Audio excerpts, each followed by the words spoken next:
Para to sa mga no contact situation na nakikibalita sa kanilang mga person. So, be open-minded po. Hindi po halos lahat makaresonate. Thank you nga po pala sa mga nagsusubscribe, sa mga bumabalik. Maraming salamat. So, start na tayo. Ano yung current energy ng person mo?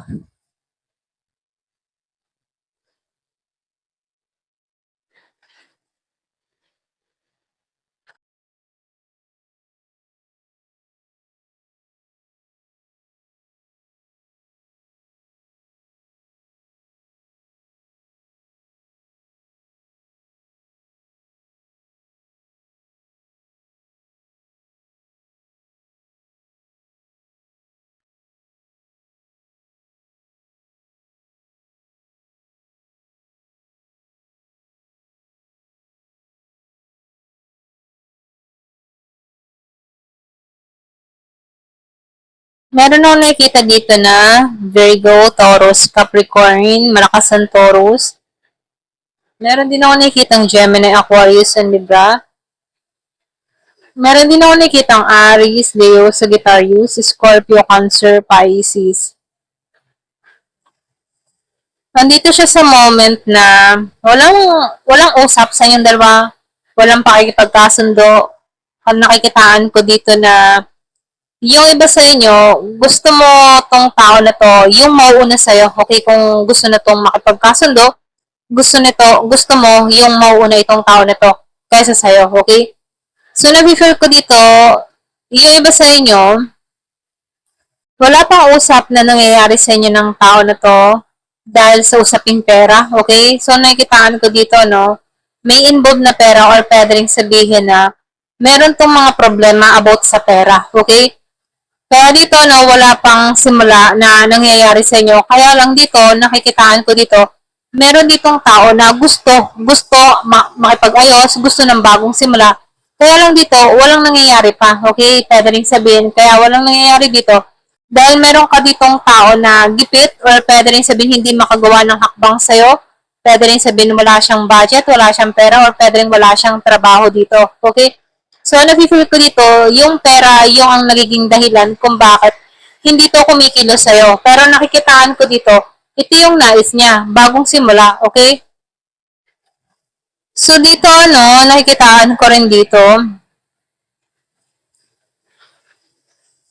yung iba sa inyo, hanggang ngayon, meron ka pa rin nararamdaman sa tao na to, okay? Hindi man halata sa'yo, pero meron ka pa rin konting nararamdaman dito, okay? So, nakikitaan ko dito, andun pa rin yung pagtitingin ninyo sa isa't isa, pero wala kayong, yung ba tipong andun pa rin yung attraction, pero wala kayong kibuan, wala kayong ginagawang hakbang, walang umuuna. So, nakikitaan ko dito, nagpapakiramdaman, okay? So, nafe-feel ko dito, yung iba sa inyo, pinapakaramdaman mo tong person mo, at ganun din tong tao na to, okay? So, nafe-feel ko dito, andito kayo sa stage na, yung bang tipo na, nagpapakiramdaman, okay? So, nakikitaan ko dito, walang kumikilos, walang hakbang na ginagawa, pero nakikitaan ko dito, no, meron natutunan tong tao na to sa'yo, or pwede rin sabihin na, meron ka ding binigay na, uh, lesson dito sa tao na to. So, nafe-feel ko dito na marami siyang natutunan sa'yo. Pwede rin sa mga nasabi mo dito or pwede rin sabihin kung paano ka nagre-resolve ng mga problema mo, kung paano ikaw bilang ikaw sa kanya. So, nakikitaan ko dito, marami siyang natututunan na kung saan ito yung nagpapaalala sa kanya, okay, sa panahon ngayon. So, dito, nakikitaan ka ng tao na to na stable or pwede rin sabihin na nakapokus tong taong ito sa kanyang stability, ano, yun yung muna yung kanyang priority. Kumbaga, gusto ng tao na to na magtagumpay or pwede rin sabihin, gusto ng tao na to na maging stable ang kanyang buhay, okay? So, nakikitaan ko dito, yung iba sa inyo, meron kang ditong tao na nakatuon sa kanyang stability or sa kanyang kaperahan. Dumating din sa point, ano, nakikitaan ko dito na may pagkalito, okay? Nalilito tong tao na to kung kikilos ba sa'yo o hindi, or pwede rin sabihin, isang tabi na lamang ikaw, okay? So, nakikita ko dito, may pagkalito siya dito. Pwedeng merong mga pumupukaw sa kanyang atensyon, kung bakit wala pa tong ginagawang hakbang sa'yo. Kung ikaw dito ay naghihintay ka pa rin sa taong ito, nakikitaan ko dito, merong confusion, okay, or may pagkalito na nangyayari dito sa taong ito. Kaya medyo mabagal tong tao na to, no? Dahil marami tong mga gumugulo sa kanyang kaisipan. Pwede rin sa trabaho, or pwede rin sa mga kaibigan, pwedeng kapamilya, or pwede rin meron lang ditong nalilink sa kanya, okay? So, nafe-feel ko dito merong gumugulo, okay, kung bakit ito ay nagiging mabagal para sa'yo. So, nakikitaan ko dito, yung iba sa inyo, inalisan mo to ng mabigat ang kalooban, okay? Kumbaga, dala-dala mo pa rin hanggang ngayon yung bigat na nararamdaman mo, okay? So, nafe-feel ko dito, yung iba sa inyo, hindi mo pinahalata sa ibang tao na meron kang mga dinadalang kabigatan. Kumbaga, pinakikita mo rin sa tao na okay ka, kahit may time na nasasaktan ka pa rin dito, okay?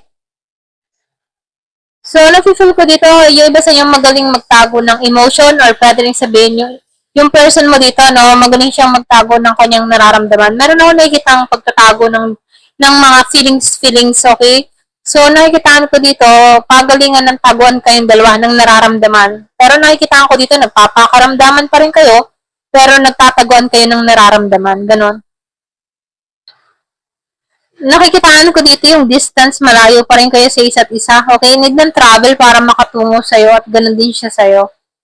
So, nafe-feel ko dito, ito yung mga dahilan eh. Kumbaga, walang nagpapakatotoo or pwede rin sabihin, ayaw nang may mauuna. Kumbaga, takot mauna, ganyan, nagpapakaramdaman.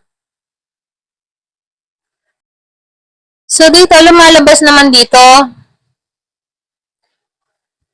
nakikitaan ko dito, no, kapag ari ay tumungo sa'yo, nakikitaan ko dito, pwedeng maging masaya ka dito. Yung iba sa inyo ha, yung ba tipong galit ka ngayon kasi wala siyang ginagawang hakbang, pero pag nakita mo to, nakikitaan ko dito, mawawala yung galit mo. Pwede rin sabihin na makakaramdam ka din dito ng pagkabigla sa tao na to. So, nafe-feel ko dito, yung iba sa inyo, masayahin kang tao, or pwede rin sabihin, likas na sa iyo yun. Kahit baga may mga problema, hindi mo iniinda. Pinananatili mo yung iyong kasiyahan dito. Magaling ka din humawak ng problema, or pwede rin sabihin, magaling kang humawak ng mga feelings mo, no? Hindi ka masyadong nagpapakita ng iyong emotion. Kumaga, magaling ka magtago. Yung nakita ko kanina dito, no? Kung magaling yung person mo magtago ng feelings, ganun ka rin dito. Okay? Kaya dito, nangyayari, walang pagkilos na nangyayari. So, lumalabas din dito, yung iba sa inyo, ginagampanan mo yung pagiging mong ina kung meron kang anak mula sa tao na to. Doon ka na lang nagtutuon sa family mo, pagiging ina sa anak mo, or pagiging ama sa anak mo, okay? So, nakikitaan ko dito, doon ka nakatuon sa paglago bilang isang ina, bilang isang ama, doon ka nakatuon, okay? So, nakikitaan ko dito, nagiging kang mabuting magulang para sa anak mo. Very independent kang tao. Kumbaga, sa'yo, okay lang kahit wala tong person mo. Pag dumating to, okay lamang din, ganun, okay? Kumbaga, hindi rin big deal para sa'yo kung darating tong tao na to o hindi, ganun. So, nakikita ko dito, sawa ka na mag-isip about dito sa tao na to. Sawa ka na rin na husgahan tong tao na to. Pwede rin sabihin na nilalawakan mo na lamang yung pangunawa dito, okay? So, lumalabas din dito, no? May time, kaya ka lang naiinis dito kapag wala tong binibigay na suporta. Yun lang yung problema. Ito lang nafe-feel ko. Pwedeng dun ka nayayamot. Pero kung dito, nakikitaan ko dito, very independent ka, pero may time na nayayamot ka kapag hindi ito nagbibigay ng suporta sa anak mo. Okay? So, tingnan natin dito kung ano pa yung sasabihin.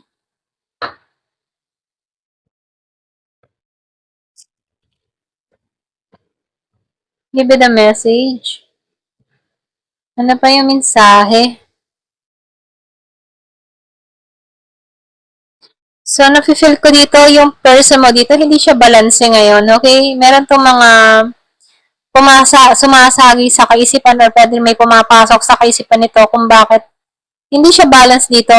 Kumaga napipigil yung kanyang paglago, okay? So, nafe-feel ko dito, stagnant yung energy ng tao na to. Feeling stuck, okay? Merong humahad lang sa kanya dito kung bakit hindi to lumalago sa panahon ngayon.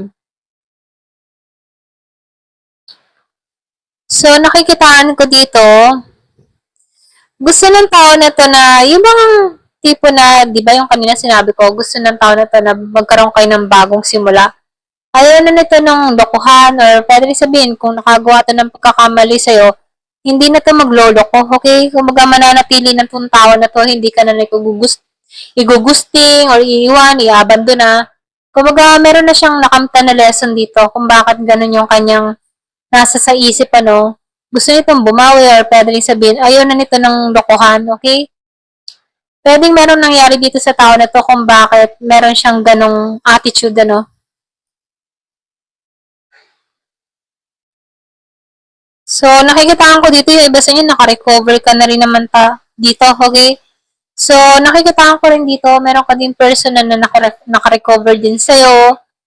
Meron tong gustong sabihin, ano, kumbaga gusto ng tao na to na yung sumugal muli sa'yo. Kaya lang dito, gusto ng tao na to na maging masaya, okay? Kumbaga, gusto nitong sumubok sa'yo, gusto nitong mag-take ng chance sa'yo, gusto ng tao na to na maging masaya kayo, okay? Yung walang pinupot na maskara, yun yung gusto niya mangyari dito. Wala nang tinatago, ganun din siya, at ganun ka rin dito. Kasi lumalabas dito, nagpapakaramdaman kayo. So, nakikitaan ko dito, gusto na ng tao na to, na maging masaya kayo, ganun. So, meron ako nakikita dito, merong nahihirapan, okay? Feeling ng tao na to na hindi siya malaya sa sitwasyon, pwede yung sarili niyang nararamdaman. Ito yung kumukulong sa kanya dito, okay? Marami siyang gusto pero hindi niya mapakita sa'yo. So, nafe-feel ko dito, ex-lover mo to. Ayan. So, yung iba sa inyo, ex-person, ex-lover, na kung sana, no, hindi siya malaya sa sitwasyong kinakaharap niya dito. Gusto niya, lumabas itong proposal, gusto niya ng commitment. Ngayon niya na pagtatanto-tanto, no, na gusto niya ng commitment, gusto kanyang pakasalan, gusto kanyang makasama, ganun. Gusto ng tao na to na maging malaya, walang hadlang sa inyong dalawa. Gusto ng tao na to na kumilos, yung bang hindi na siya makapagpigil, ayaw niyang makawala ka, ganun. Kaya lang may kompetisyon. Merong ibang babae or merong ibang lalaking involved dito, okay? Kumbaga, no, nafe-feel ko dito, gusto ko niyang makasama, pero meron pa rin dito ibang babae. Pwede rin sabihin, marami itong kausap tong person mo. Pwedeng ito yung nagiging hadlang sa komunikasyon nyo. Pwedeng ito yung gumugulo sa connection nyo, okay? So, meron ng gugulo or meron ka-competition dito, okay? So, nakikitaan ko dito, yung iba sa inyo, baliwala na rin naman to. Ayaw mo na itong intindihin pa. Kumbaga ikaw, nagpaubaya ka na lang, ganon. Kung nalaman mo dito na meron tong ibang lalaki, may ibang babae, hinayaan mo na lang, kanya na lang yun, ganon ang energy mo. Sige, dun ka na lang. Okay? Pero hindi pa rin nawawala yung nung intimacy sa inyong dalawa. Gusto ng tao nito na makasama ka niya, makaband ka ba niya? Makabanding, yan, magsama kayo, yan. Yung iba sa inyo, hindi pa rin to humihingi ng sorry hanggang ngayon, okay? Pwedeng ikaw, umasam ka pa rin dito na humingi to ng tawad, pero hanggang ngayon wala siyang ginagawang action dito. Ni sorry, wala, ano. So, nakikitaan ko dito, ito din yung dahilan kaya naiinis ka sa tao na to, hindi tumanggap ng pagkakamali niya, or hindi man lang mag-sorry sa'yo, okay? So, nafe-feel ko dito, no, pwedeng ito yung dahilan kung bakit lalo kang naiinis dito. Ayan, ito lang yung nakikita ko. Thank you for watching. Love and peace.